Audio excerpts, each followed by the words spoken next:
Bottle తాగాడు, ఇప్పుడు ఎన్ని తాగుతున్నాడు. ఇదివరకు రేట్లు ఎంత తాగాడు, ఇప్పుడు ఎంత తాగాడు. ఇదివరకు ఇంటికి ఎంత తెచ్చిచ్చాడు, ఇప్పుడు ఎంత తెచ్చిచ్చాడు. ఒకేసారి మద్యాన్ని నిషేధిస్తే చచ్చిపోతారు జనం. కాబట్టి దాంట్లో ఐక్యరాజ్య సమితి నిబంధనల ప్రకారం ఒకటి ప్రభుత్వం చేతిలో మద్యం దుకాణాలు ఉండటం, ఐక్యరాజ్య సమితి వరల్డ్ హెల్త్ ఆర్గనైజేషన్ చెప్పిన ప్రొవిజన్ అనమాట అది. దాంట్లో భాగంగా నేలికకి అలవాటైనటువంటి, ఇప్పుడు ఫర్ ఎగ్జాంపుల్ మీరు బిర్యానీకి అలవాటు పడ్డారనుకోండి, రోజు ఆ బిర్యానీ తినాలనిపిస్తుంది. ఆకలేస్తున్నప్పుడు కూడా అన్నము మిగతా అది గిట్టి ఎక్కదు.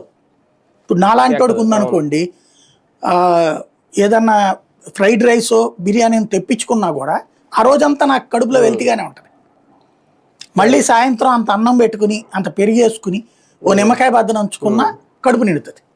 ఇది మనిషికి సహజ సిద్ధమైన జీర్ణ వ్యవస్థలో ఉండేటటువంటి.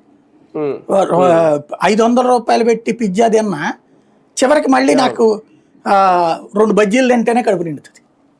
ఇది నా జీర్ణ వ్యవస్థకు సంబంధించినటువంటి సిస్టమ్. అట్లాగే మద్యానికి అట్లా అలవాటు పడినటువంటి వాడికి అయ్యే కావాలి. అతన్ని మానిపించాలంటే ఏం చేయాలి ప్రభుత్వం? అవి అందుబాటులో లేకుండా చెయ్యాలి, విరక్తి పుట్టేలా చెయ్యాలి. విరక్తి పుట్టాలంటే అది అందుబాటులో ఉండకూడదు. అట్ ద సేమ్ టైం ఆ బ్రాండ్స్ అందుబాటులో లేకుండా చేయటం. సింపుల్ లాజిక్ అనమాట.